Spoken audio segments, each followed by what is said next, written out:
Il y a quelque chose qui te trompe chaque jour. Chaque jour. Et le plus dangereux, c'est que tu penses voir clair.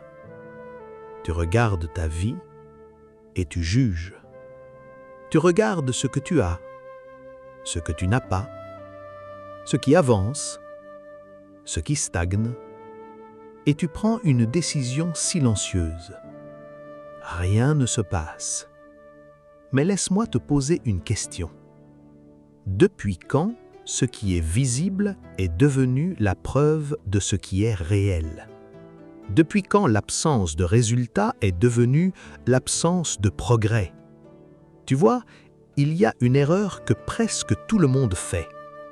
Une erreur simple, mais destructrice.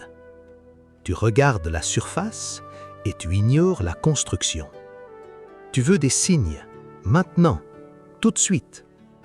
Quelque chose de tangible, quelque chose que tu peux montrer, mesurer, comparer. Mais ce que tu ne comprends pas encore, c'est que les transformations les plus puissantes ne commencent jamais là où tu regardes.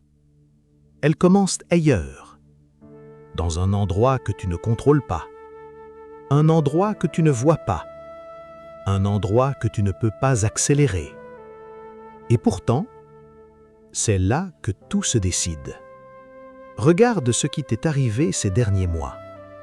Les conversations difficiles que tu as évitées, puis affrontées. Les moments où tu voulais abandonner, mais tu as continué. Les efforts que personne n'a remarqués.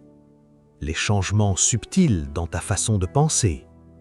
Tu crois que ça n'a rien donné? Tu te trompes. Chaque moment comme ça a construit quelque chose. Pas visible, pas encore, mais réel, très réel. Tu n'étais pas en train de ne rien faire. Tu étais en train de construire. Pas des résultats, des fondations. Et le problème, le seul vrai problème, c'est que tu compares des fondations à des bâtiments déjà visibles. Tu compares ton intérieur en construction à l'extérieur déjà exposé des autres. Et forcément, tu perds, parce que tu ne joues pas au même niveau de réalité. Il y a une ancienne image, simple, mais implacable. Une roue.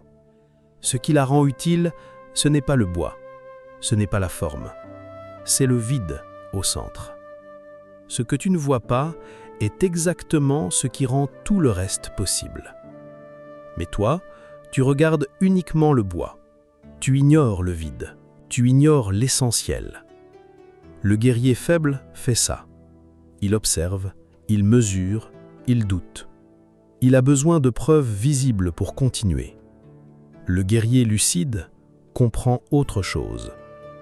Il comprend que l'invisible précède toujours le visible. Toujours. Avant la maîtrise, il y a des répétitions invisibles. Avant la confiance, il y a des luttes internes silencieuses. Avant le résultat, il y a une accumulation que personne ne célèbre. Et cette accumulation, elle est en train de se produire, maintenant. Pendant que tu doutes, pendant que tu hésites, pendant que tu te demandes si ça vaut la peine. Quelque chose se construit. Pas là où tu regardes, plus profond. Et tant que tu continues, même sans preuve, même sans validation, même sans résultat, tu es exactement là où tu dois être. Mais si tu arrêtes, parce que tu ne vois rien, alors tu détruis le seul processus qui pouvait te mener là où tu veux aller. Alors laisse-moi te poser la seule question qui compte vraiment. Pas « est-ce que ça marche ?» Pas « quand est-ce que ça arrive ?» La vraie question est plus simple, plus dure aussi. Est-ce que tu continues, même quand tu ne vois rien? Parce que tout commence là, dans cet espace invisible où presque tout le monde abandonne et où très peu deviennent réellement ce qu'ils cherchent. Salut et bienvenue sur Livres Sacrés, la chaîne qui décortique les meilleurs livres de sagesse, de motivation de développement personnel et de réussite financière. Merci de nous soutenir en laissant un like et en vous abonnant pour apprendre chaque jour et transformer votre vie. Ils ne poursuivent pas les poissons dans tous les sens. Ils observent les courants, la profondeur, les mouvements invisibles. Puis, ils se positionnent, exactement là où le poisson va passer. Et ils attendent, pas passivement, prêts, alignés, disponibles. Et quand ça arrive, ils n'ont rien à forcer, parce qu'ils sont déjà au bon endroit. Le guerrier faible court, il poursuit, il insiste. Et plus il court, plus il repousse ce qu'il veut. Le guerrier lucide ralentit, il ajuste, il se prépare. Le maître devient. Il devient l'espace, il devient la stabilité, il devient la présence. Et naturellement, ce qu'il cherche commence à le chercher aussi. Alors, regarde encore une fois. Pas ta vie extérieure. Toi, ta posture, ton énergie, ta manière d'attendre. Est-ce que tu attires ou est-ce que tu poursuis? Est-ce que tu accueilles ou est-ce que tu demandes? Est-ce que tu es plein ou est-ce que tu espères être rempli? Parce que tant que tu fonctionnes dans le manque, tu crées une distance, invisible, mais réelle, entre toi et ce que tu veux. Et cette distance, ce n'est pas le monde qui l'a créée, c'est toi. Chaque jour, dans des détails que personne ne voit, sauf ceux qui comprennent. Et maintenant, tu commences à comprendre. Il y a une illusion qui détruit plus de gens qu'ils ne le pensent. L'idée que c'est en retard, que quelque chose devrait déjà être là, que la vie aurait dû répondre plus vite. Mais écoute bien, ce que tu appelles retard n'existe pas. Il n'y a pas d'erreur dans le timing. Il n'y a pas de bug dans le processus. Il y a quelque chose de beaucoup plus subtil et beaucoup plus inconfortable. Ce que tu attends n'arrive pas, non pas parce que ce n'est pas pour toi, mais parce que tu n'es pas encore capable de le porter. Et ça change tout, parce que ça inverse complètement la logique. Tu ne manques pas de chance, tu manques de préparation intérieure. Regarde honnêtement. Si ce que tu veux arrivait demain matin, sans prévenir, sans transition, sans préparation, qu'est-ce qu'il se passerait? Une relation stable? Serais-tu capable de ne pas la remplir de peur, de contrôle, de doutes silencieux? Une opportunité importante? Serais-tu capable de la saisir sans te figer, sans douter de ta légitimité, sans te saboter? Une reconnaissance soudaine? Serais-tu capable de la recevoir sans la minimiser, sans la fuir, sans la perdre intérieurement? Parce que voilà ce que personne ne veut entendre. Recevoir est facile, mais rester stable après avoir reçu, c'est là que la plupart échouent. Et la vie le sait. Ce n'est pas une punition. Ce n'est pas une attente sadique. C'est une forme d'ajustement, un calibrage invisible. Tu n'es pas bloqué. Tu es en construction de capacité.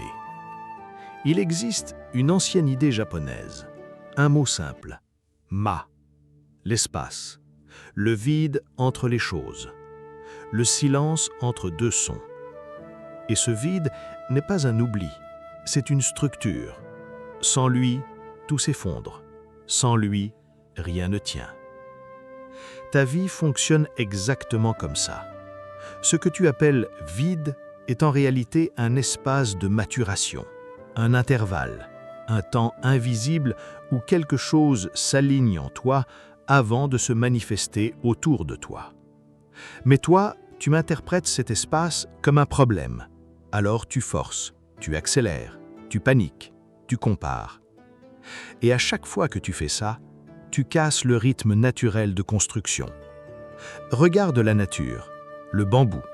Toujours la même image, mais jamais comprise jusqu'au bout. Pendant des années, rien.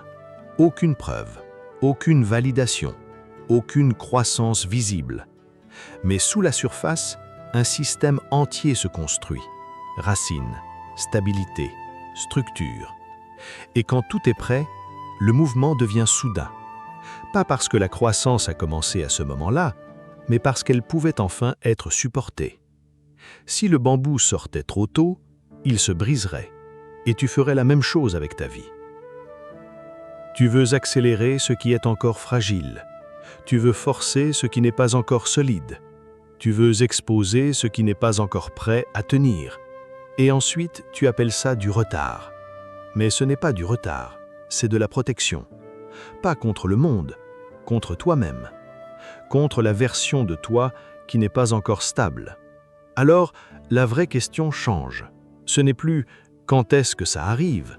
C'est « est-ce que je suis prêt à le recevoir sans me détruire avec ?» Parce que ce qui est pour toi n'est pas en train de disparaître, mais il attend une version de toi capable de ne pas le perdre. Et cette version se construit maintenant, dans l'ombre, dans le silence, dans l'espace que tu ne comprends pas encore. À ce stade, tu as compris quelque chose d'essentiel. Ce que tu veux ne dépend pas seulement du temps. Ce que tu veux dépend aussi de toi, de ce que tu fais quand rien ne se passe encore. Parce que c'est là que tout se joue vraiment, dans l'invisible du quotidien, dans les jours sans résultat, dans les moments où personne ne regarde. Alors la question change complètement. Ce n'est plus « quand ça arrive », c'est « qu'est-ce que tu fais pendant que ça pousse sans que tu le vois ?» Il y a deux façons d'attendre. La première détruit tout. Tu regardes, tu vérifies, tu analyses, tu compares. Tu forces le processus pour voir s'il bouge. Et, exactement comme une plante, tu empêches sa croissance. La deuxième façon est une discipline.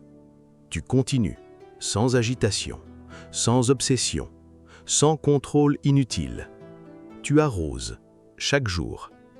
Mais arroser ne veut pas dire en faire plus. Ça veut dire faire juste.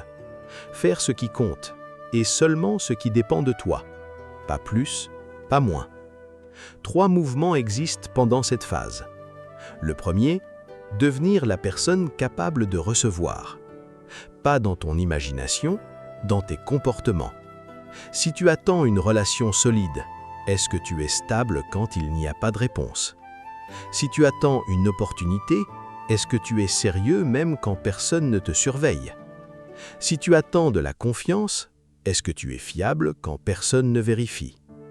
Ce que tu veux ne vient pas à une idée de toi, ça vient à une réalité de toi.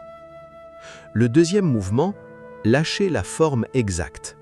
Tu veux un résultat précis, un chemin précis, un scénario précis. Merci d'avoir regardé cette vidéo. Ici, on élève l'esprit, on nourrit la motivation et on transforme les leçons des plus grands livres en vraies stratégies de vie. Si ce contenu t'a inspiré, n'oublie pas de liker, de t'abonner et d'activer la cloche pour ne rien manquer de nos prochaines explorations.